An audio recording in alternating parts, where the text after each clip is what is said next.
Ever since the first flyer lifted a man into the air, the dream has been to build bigger and bigger aircraft.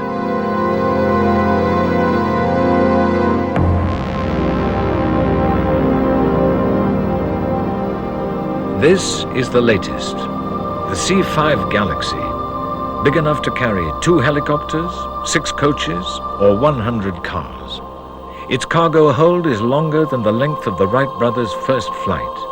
It is truly a giant of the air.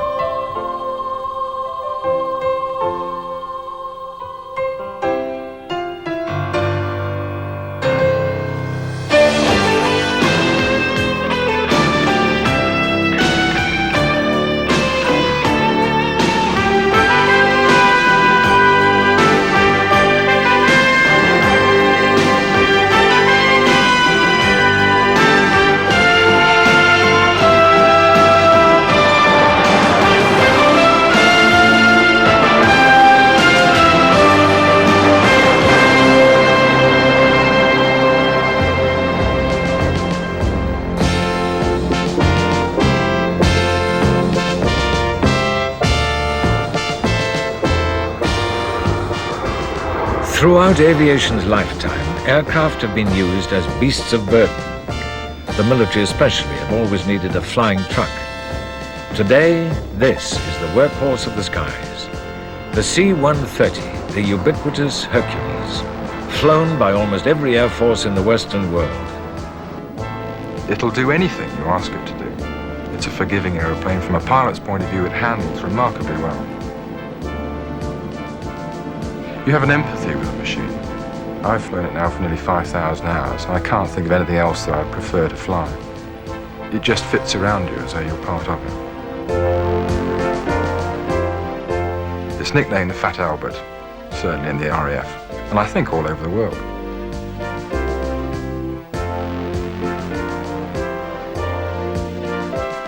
The Hercules and its type of aircraft allow an air force to move men and machinery relatively quickly to anywhere in the world, which gives the Air Force and the Army commanders a flexibility which not many aeroplanes can offer them.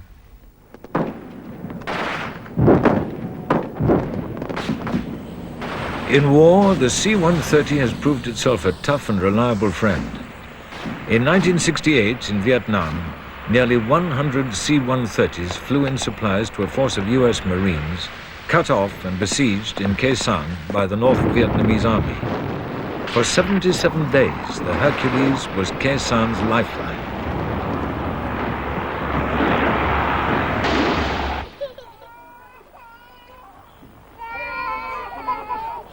In peace, too, the C-130 has shown its mettle. In the Ethiopian famine, thousands of families were dying of starvation. They needed food desperately, and they needed it at once. Initially, our mission in Ethiopia was to move grain from the port of Assab to the 2 airstrips at Quayle and Axum. We later expanded that to use the aircraft to its most capable, which was in the air drop roll, and to reach the people that possibly needed the food more than anybody else who was stuck way out in the highlands. The terrain is quite unbelievable. You're talking about the Grand Canyon on a fantastic scale. Highlands up to 10,000 feet that simply can't be reached by any other form of transport, certainly not in the time that we could do it. We could do a 3/4 of an hour flight with 20 tons of grain on board. That the same journey would take a lorry 2 weeks. I had briefed the mission. I knew what was expected, what we had to do. It seemed quite straightforward. 15 feet above the ground, 4 tons of grain, push it out of the back and go around again, do it again. And then you arrive at Ajibar West, 10,000 feet above sea level. Very mountainous indeed. There's a 200-foot ravine just before the drop zone, which means getting 15 feet right as you go over the lip is going to be difficult. Tremendous feeling of exhilaration. Navigator calls the red on. The load's pushed to the rear of the aircraft, and then with green on, out it goes.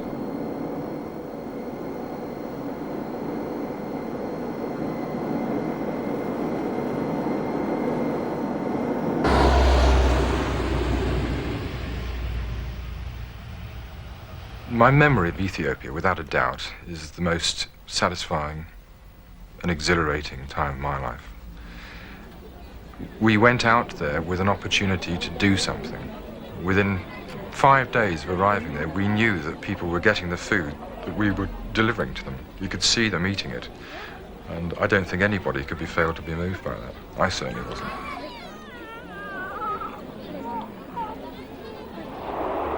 For 30 years, the workman like Hercules has proved just how useful a flying truck can be. In World War I, strategists had seen the need for large aeroplanes to bomb, to transport, to carry freight. But engines in those days were just not powerful enough to lift the aircraft and a heavy cargo.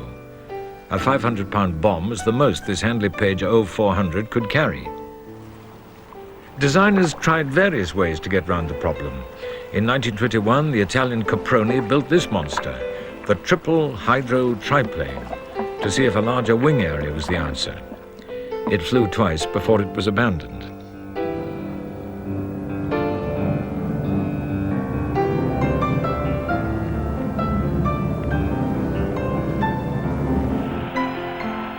For the moment, the airship was the only practicable air transport, and the Germans led the field with their Zeppelins. But in 1929, a former Zeppelin designer, Claude Dornier, believed the future lay with flying boats and designed this, the DOX, the largest aeroplane the world had ever seen. Because the engines were not very powerful, the aircraft needed 12 of them. The DOX made several stately trips across the Atlantic. Inside, it had the space, luxury, and service of a grand hotel.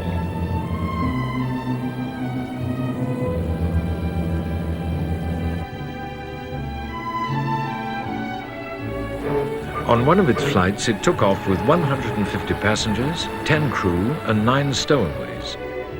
But its design was impractical. Fully loaded, it could only fly at a height of 500 feet.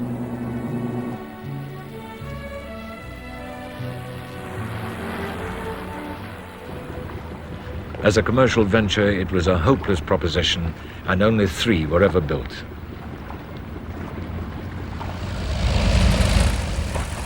This was another German pioneering giant, the Junkers G-38.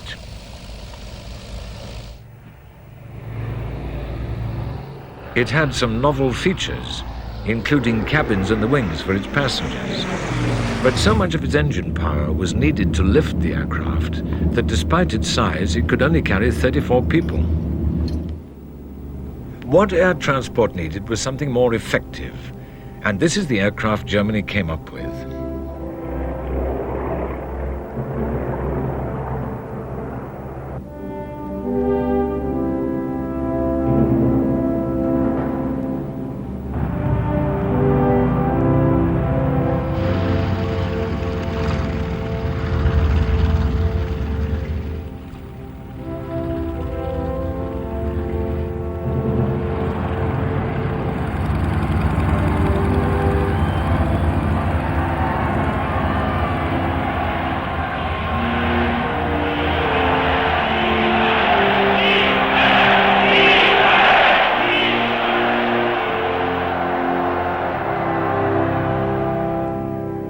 The Junkers 52, nicknamed in German Tante Ju, or Auntie Junkers, was among the most famous of all transport aircraft.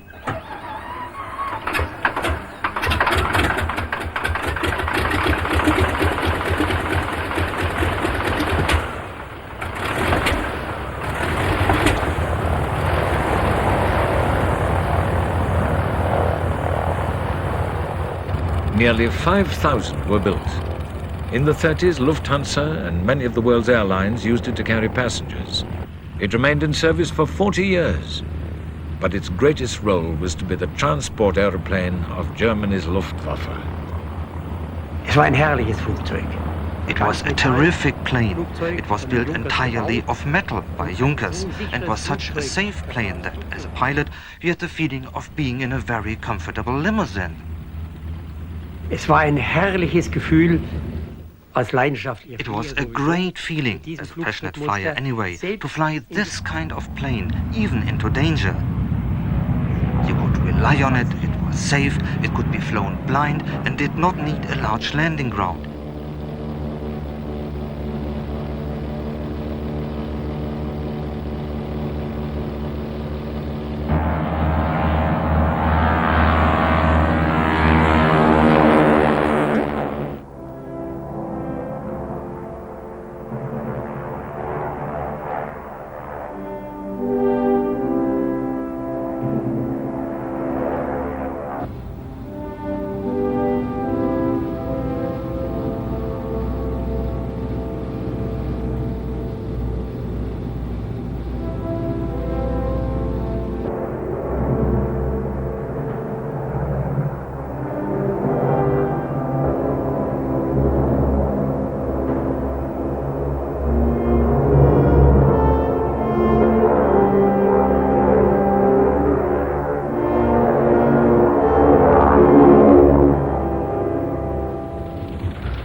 (1936) and the start of the Spanish Civil War. For the first time, the world saw the decisive impact of air transport. Junkers 52s airlifted 10,000 Moroccan troops from Africa to Spain in support of Franco and changed the course of the war. 6 years later, the Junkers ushered in another military revolution in the battle for Crete. Crete was the first big operation with the Junkers 52 in a role we had specially rehearsed, namely the dropping of paratroops. We knew that Crete was very strongly fortified, so we had to land taking advantage of the element of surprise. Although there were other smaller operations, Crete was the first major airborne assault and it was well protected. There were over 200 Junkers 52s taking part that morning as we flew towards Crete at a height of 120 meters in solid lines of aircraft, one after another like a chain.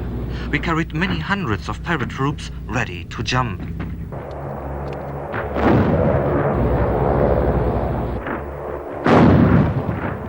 We were greeted with a hail of ground fire. The English shot at our machines from all sides. It was a terrible experience. The battle was a close-run thing. The Germans dropped 3,000 paratroopers who, after a bitter fight, captured the airfield. 22,000 more troops were then flown in to snatch a victory. But 170 Junkers 52s were shot down in the operation. For all its strengths, the plane was not big enough to carry the guns and armor so vital for a modern battle. This was the Allies' equivalent of the Junkers 52. It's the C-47, the military version of the DC-3. 10,000 of these workhorses were built, and some are still in harness today. During the war, they carried everything and went everywhere. They gave commanders a new dimension, mobility. Air transport had become an essential element of waging war. The war in Yugoslavia was particularly bitter, fought between Tito's partisans and a ruthless German occupying army. The only effective link the partisans had with their American and British allies was by air. Tito was very grateful for all the help we were able to give, both supply drops, airstrikes, and in a way, most of all, airlifts taking out wounded and sometimes civilians who were in a bad way. The Germans, on principle, massacred all partisan wounded that they managed to capture. And that meant that the partisans had to carry around the wounded with them. That deprived them of their mobility, which is one of the most important things in guerrilla warfare. The Allied aircraft flew from bases at the foot of Italy and came to be known as the Balkan Air Force. The first thing, of course, to do when we were expecting an airlift was to get all the wounded assembled. Now that wasn't very easy because they came from the mountains all around with some walking, some on whatever ponies we had. and they had to be brought in probably a day or two before. And then the moment the aircraft landed, put on board as fast as we could and taken off again, because there was always a danger the Germans would get onto this and shoot them up. I think it was enormously important from several points of view, very important from a human point of view, because they felt awfully alone in one way, and this meant that there was some hope for them, that somebody was looking after them. Very important from a military point of view, because of course if you knew that you were going to be massacred by the Germans if you were wounded, it was very bad for morale.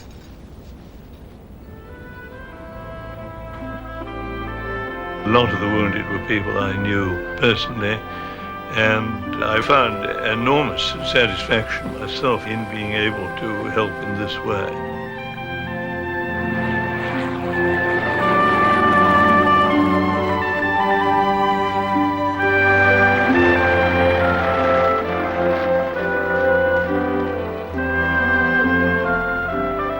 There's no doubt at all that what we were able to do in the way of airlifting out wounded and so on is something that the Yugoslavs have always remembered, always been grateful for, and which has been a very solid foundation for friendship between our two countries.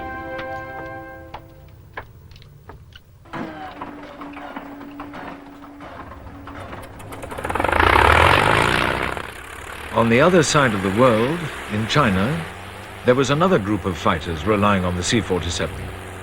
These were the Flying Tigers, American volunteer pilots flying Kitty Hawks against the Japanese in support of the Chinese army.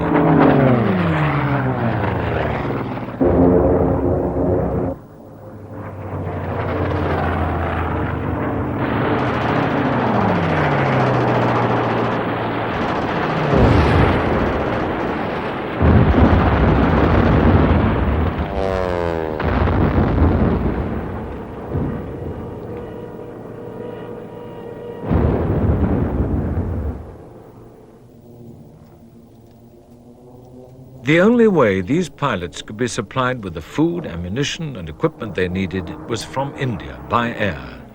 The roads were held by the Japanese. This meant a long flight over the Himalayas to China. Flying over the hump, it was called. And naturally, the first aircraft selected to carry out this arduous mission was the C-47. When we took off from India, the elevation was 4,000. Of course, it was hot. We wore khakis there and our little leather jacket. And of course, we climbed up to altitude, 17, and the temperature would be below zero. It'd be so cold you'd have to sit on your hands to keep them warm. The C-47 did the job until we got a better aircraft over there, but it was not an ideal one because we ran out of power before we could get up to the altitude. It was made to fly below 10,000 feet, and we were flying at 17 to 19,000 with 5,000 pounds of cargo on it. On a clear day, the hump was beautiful, but if you thought about it a minute and if you had to bail out, which some folks did, and walk out of there, it could have been horrible. Finally, the C-47s were replaced with a bigger aircraft, the C-46. But even these were too small for the equipment of modern war. At that time, only the Germans had developed the technology to design really big aeroplanes. And they had already built another giant. After it had been recognized that the Junkers 52 was not suitable for transporting large cargoes, it was thought necessary to build a giant glider, the ME 321.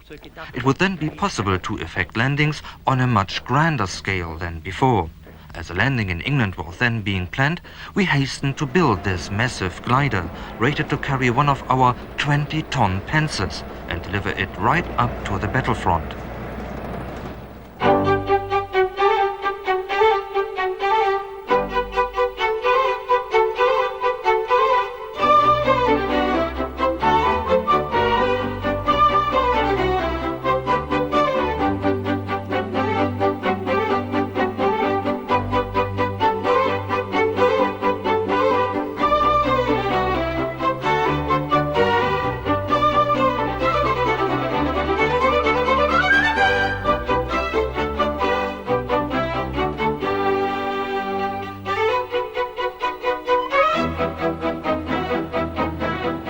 Messerschmitt 321 was so huge that it needed 3 planes to tow it and had rockets under each wing to assist its takeoff.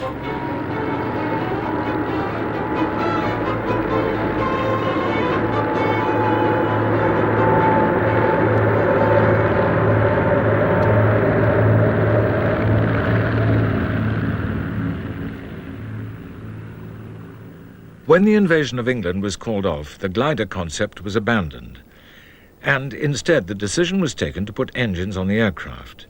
First they tried 4, but these were not powerful enough to lift the monster. In the end, 6 were needed. Appropriately, it was named Gigant, German for giant, and 200 were built. As I stood for the first time under this bird, my heart sank. I had no idea how this aircraft could possibly fly. A steel frame with fabric wrapped round it.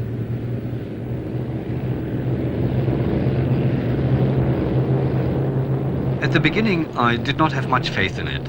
It was the same for all my comrades, but that was soon to change. And slowly grew the certainty, trust and faith in the aircraft. That was an extremely good aircraft and performed extremely well. The plane could carry a maximum of 18 tons. It could take people, soldiers, 120 with full pack, up to tanks, armored vehicles, anti-aircraft guns, with gun carriages, fuel of course, and all kinds of small transport vehicles. Almost anything that the other aircraft, because of size and weight, could not carry. This was generally speaking the reason why this huge transporter was needed.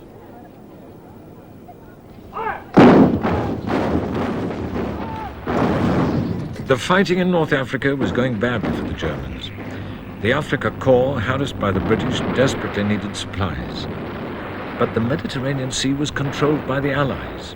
The only way to get vital materials across to Africa was by air. It was a job for the newly built Gigant. We took off at 9 o'clock our time, flew first west, roughly level with Rome, then turned towards Sardinia and towards Algeria. We were 3 machines together. It was a beautiful day.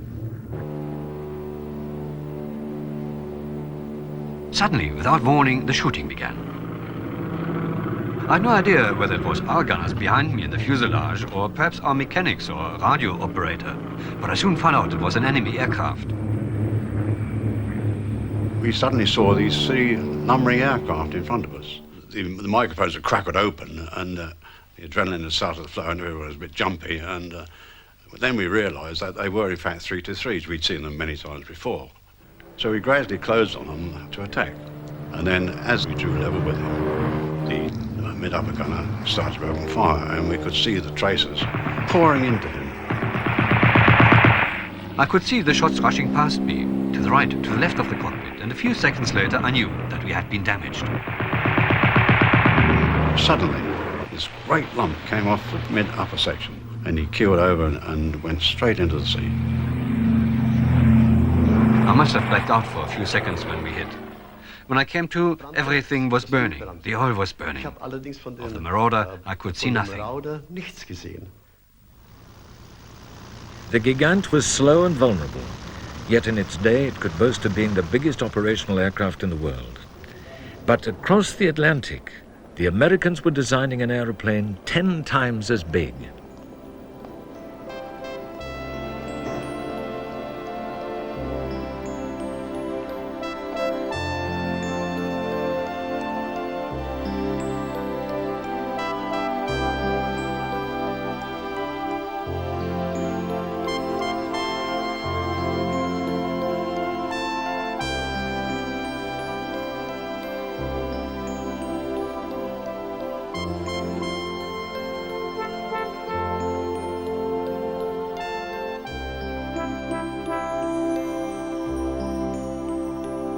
The aim was to build an aircraft that could carry troops and tanks over the Atlantic, where German U-boats were wreaking havoc on the Allied convoys. And the man contracted by the US Department of Defense to design and build this mighty aircraft was also a larger-than-life figure, millionaire tycoon Howard Hughes.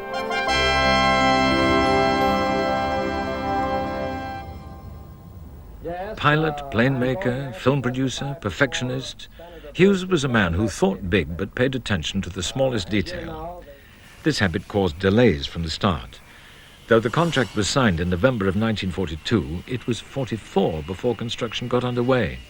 By then, the U-boat threat had been beaten and the plane was no longer needed.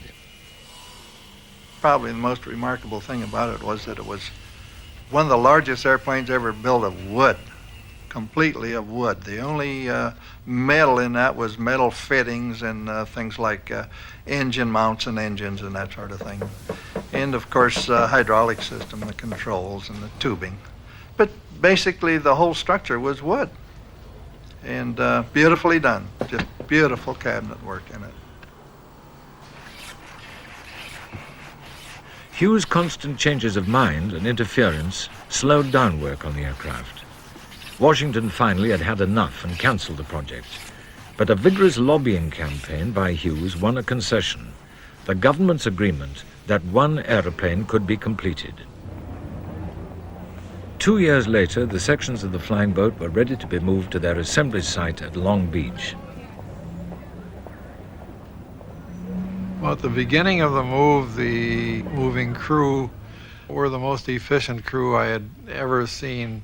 They didn't seem to have to talk to each other. Each one knew exactly what he had to do. They obviously were going very slowly, and the streets were just lined with people. So as they went down the roads, they had to first of all clear traffic, and secondly take down telephone wires and then put them right back up.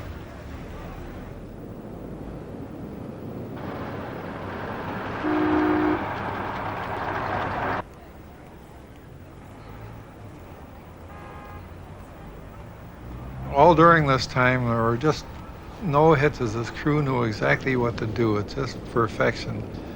And when they got the thing onto the site, I don't think they even put a scratch on it. It was just fantastic. It was built large because Howard didn't like to build anything normal. It had to be the biggest or the smallest or the fastest or the slowest. We started as a target to fly a 50-ton tank. Now that has to be pretty good size.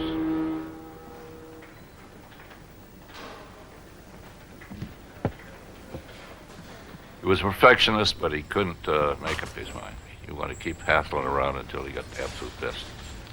He sat in the cockpit for hours and hours and hours, moving his little parts around to get the instrument panel just the way he wanted it. But as a man, I enjoyed working with him very much.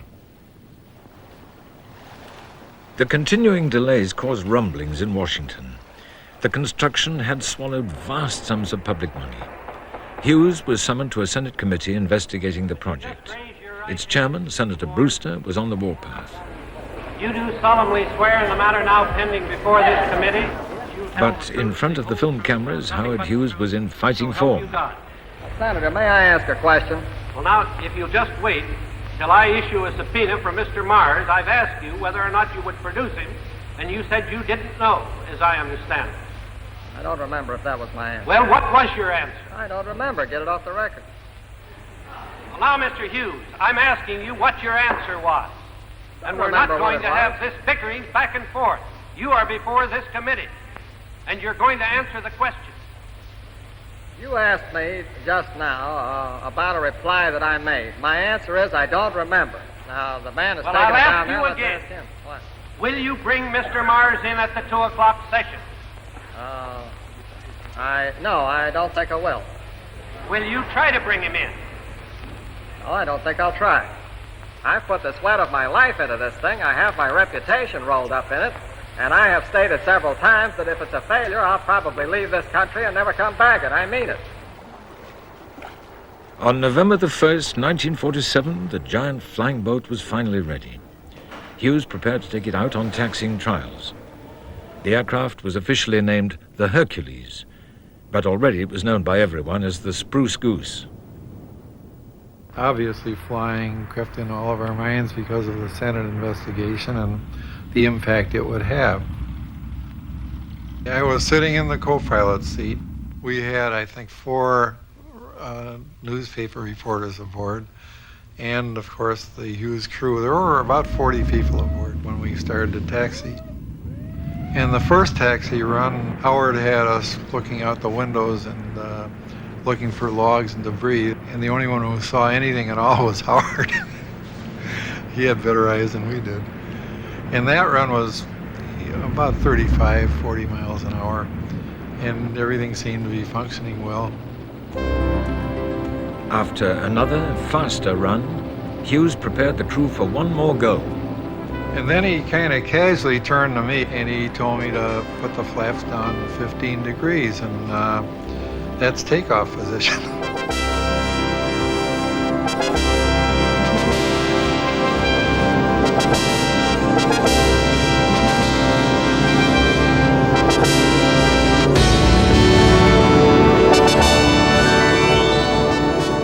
He was surprised when it took off, and he recovered rapidly from the surprise and executed a beautiful landing, but his first words when we hit the water was, "Boy, those flaps balloon this thing." I think Howard intended to lift it off a few feet just to prove that it would fly, but I don't think he really intended to lift it off as high as he did. I was alone with him. We're riding back to L.A., and I said, "Howard, did you mean to take that off today?" And he looked at me. "You'll never know." And I don't know to this day. I don't think anybody else does. The Spruce Goose never flew again, but it remains to this day the biggest aircraft ever built. With peace in Europe came the Cold War, reaching flashpoint in Berlin. The city lay marooned in the heart of East Germany, accessible from the west only by specified roads or along 3 air corridors. In 1948, the Russians closed the roads and enforced a blockade. In response, America and Britain launched a massive airlift to supply the western sectors of Berlin. The city needed 5,000 tons of provisions daily just to survive. Everything had to be flown in. Soon, aircraft were making 1,000 landings a day.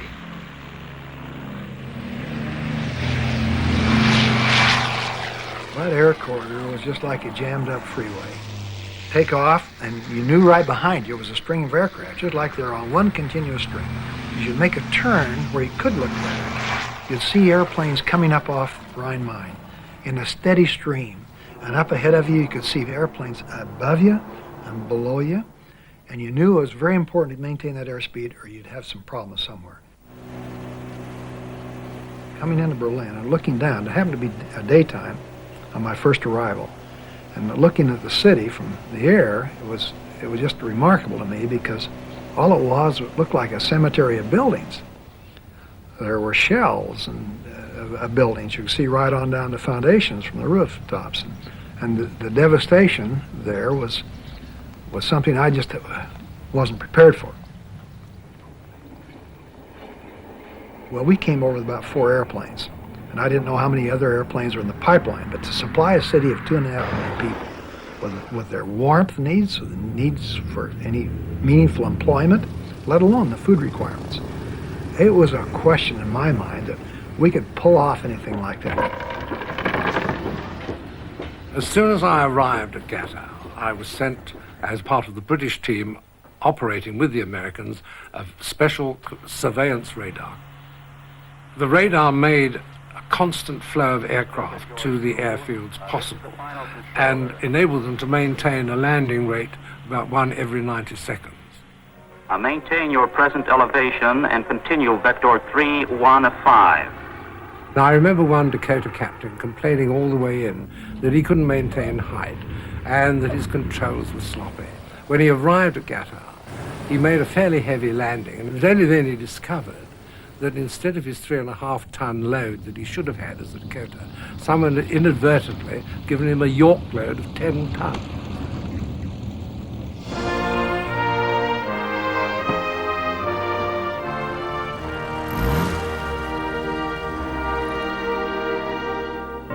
The aircraft flew in on the northern and southern air corridors and flew out on the western one. They landed at one of the 3 airports in the western sector, or on Berlin's lakes.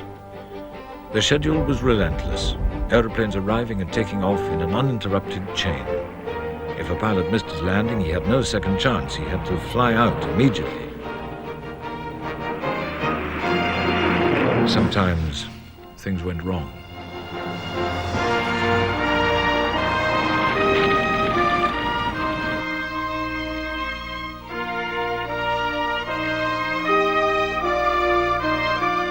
The airlift lasted 15 months, clocking up more than 250,000 flights and delivering nearly 2.5 million tons of supplies. Triumphantly successful, it forced the Russians to lift their blockade, and it raised the morale of the Berliners, beginning a new partnership between victor and vanquished. One American captain flying into Tempelhof got the habit of dropping his spare chewing gum packets out to the children gathered underneath. And of course, no time at all, his aircraft got recognized. And I believe that the children used to call him the candy bomber. I was trying to keep it a secret because you weren't supposed to drop things out of airplanes. Bombs are okay maybe, but not candy and gum. Well, I knew that we'd have to parachute the things so that the kids would be able to see them. And so I took just ordinary handkerchiefs and made parachutes just like the handkerchief in the rock trick. Tied the candy bars and chewing gum on these strings, rolled them up, and then we'd push them out the flare chute. That's how I got to be known as the candy bomber, or Uncle of Wiggly Wings, as some have said. The British people sent all kind of goodies, and the Americans sent a lot. Ran out of handkerchiefs right away, and the people started to send those. The kids in Berlin started to send back theirs for refills. The international press had to put out that I was a bachelor, which I was at that time. But when that word got out, the parachutes started coming in black lace, perfumed, had all kinds of handkerchiefs. But one day we came and there was kids all over the ramp. And I don't know how the word got out that I might even be there, but they asked questions and pretty soon they identified me and came out of the hold, and there they were. The whole ramp was filled with them.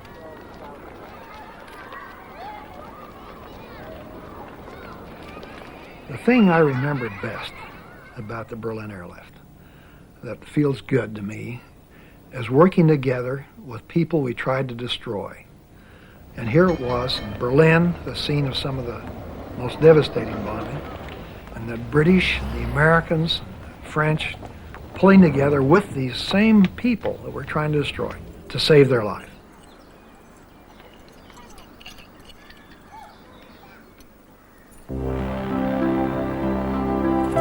The Berlin airlift showed once again how useful a really big aeroplane would be. The British were already building one, the 8-engined Bristol Brabazon, the largest land plane ever built in the United Kingdom. Like all its predecessors, though, it did not have enough power and was soon abandoned.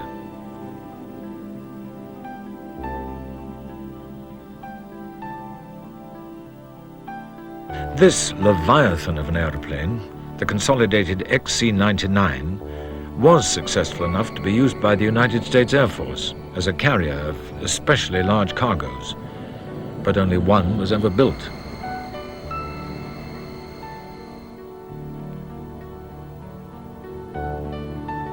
What these big aircraft needed to operate effectively was more power, and with the invention of the jet engine, finally they got it.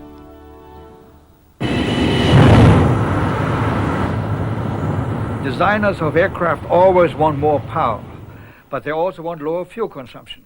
And a propeller was just about at the end of its line. There couldn't be any more further thrust out of it. And so the invention of a jet engine was the ideal way to suddenly provide enormously more power, but also at a higher fuel consumption. The J-79 was the first engine where the fuel consumption was dropped so dramatically because of higher pressure ratio inside the engine. 20 years of development in jets had at last produced an engine that solved the power problem. It was the breakthrough that created a new generation of large aeroplanes.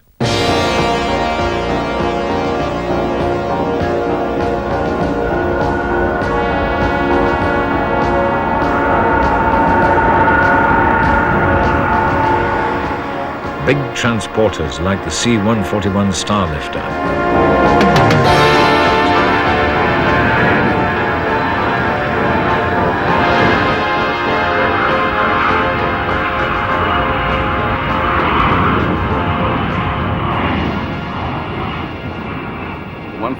was a very, very important airplane because it's the first time we ever designed a military strategic airlifter.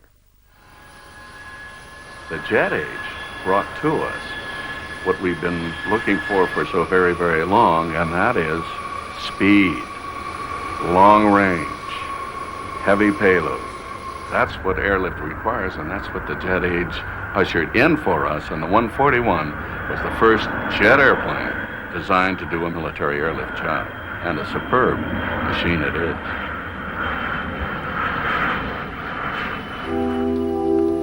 Like the Spruce Goose, the C-141 was designed to provide a lifeline across the Atlantic. In the event, it became an air bridge over the Pacific, flying young Americans to the Vietnam War and bringing them back, alive, on stretchers, or in body bags.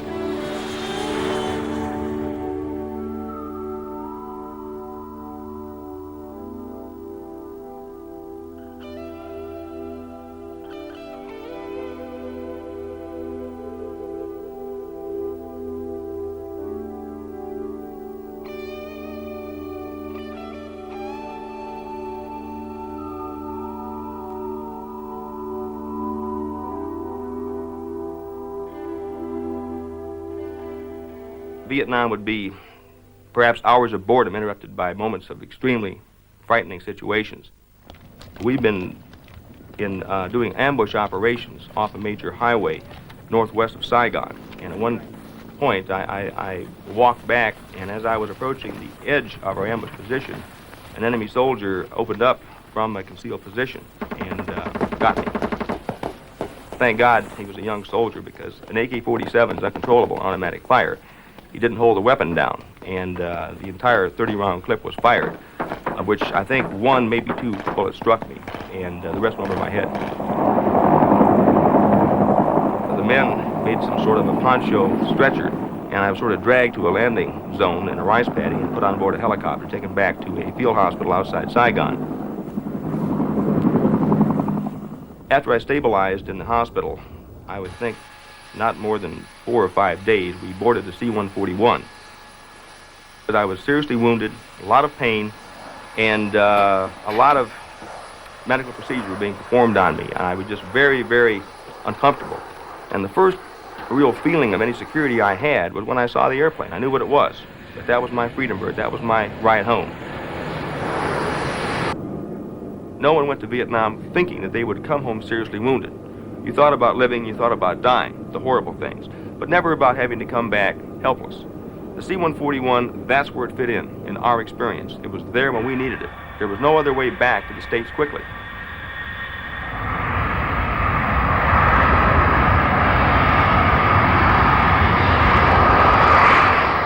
I think that the largest misconception of Vietnam was that going into combat was the worst part of the deal. It was not. Coming home was the hard part.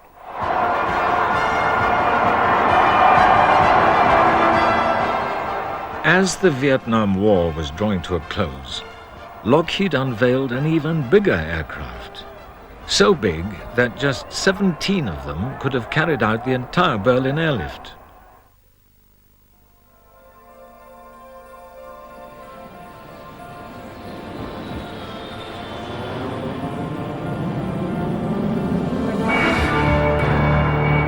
The C-5 Galaxy.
C-5 was designed to be able to transport all elements of all Army divisions over long intercontinental distances and literally land them anywhere in the world.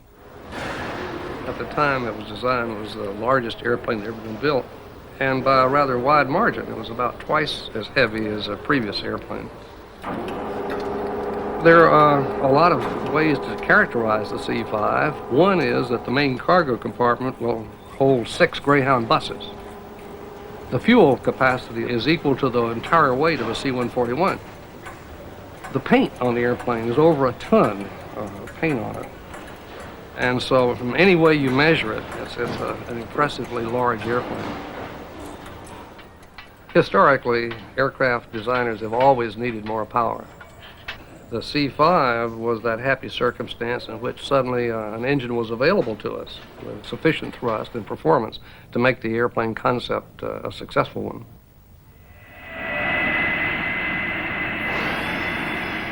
That engine was the TF-39, the first high-bypass jet. Technology could now make real the dreams of aircraft designers.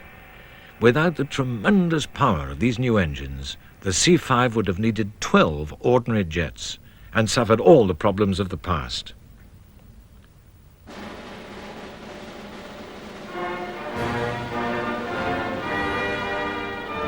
The pilot of the first test flight of the world's biggest aircraft was Leo Sullivan.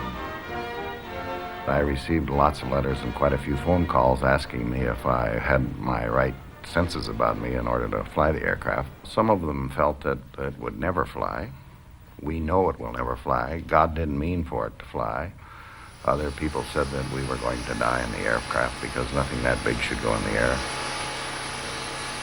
We had said we'd fly that morning, come in at 6 o'clock, and we'd fly when the airplane was ready. We taxied out to the end of the runway, and we did take off exactly at 7:47. It wasn't planned, however, it worked that way, and it is kind of ironic in the situation that we were in where we were competitors for a program, and of course, Boeing's done beautifully with their 747 aircraft since. 303, wind top, cleared for takeoff. 303. When you're setting up controls on the end of the runway, you're thinking there's quite a bit tied up in this for the future of the company. You sweat a little with your hands, push up the power, and go. 570, 75, 80, 90, 100, roger, 110, 120, We rotated right where we were supposed to and flew off just as beautifully as anything in the world. airborne, airborne is good. Oh, good. The one thing that was very noticeable was the smoothness and the ease at which the aircraft flew. And for people who haven't flown large aircraft, they fly much easier than small ones because they're not affected by gusty, turbulent air, and they're very smooth to fly. And they're like a bowling ball going down an alley. There's not much displaces them.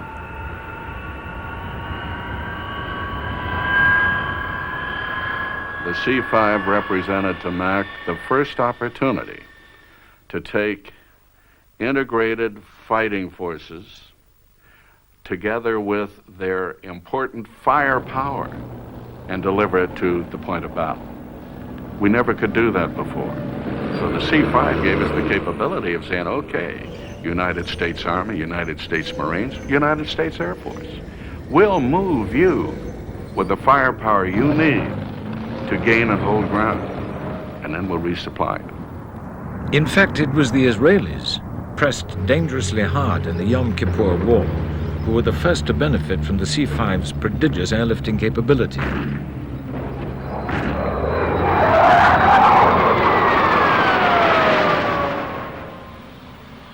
Mrs. Golda Meir, then the Prime Minister, came to our president and asked for help because their armed forces were fighting a battle of attrition, and they were going to lose, no doubt about it. And they were rapidly running out of ammunition and very badly needed supplies. The only way to stabilize it is to get in there with some equipment and some people to make sure that those forces engaged in battle would not be overrun.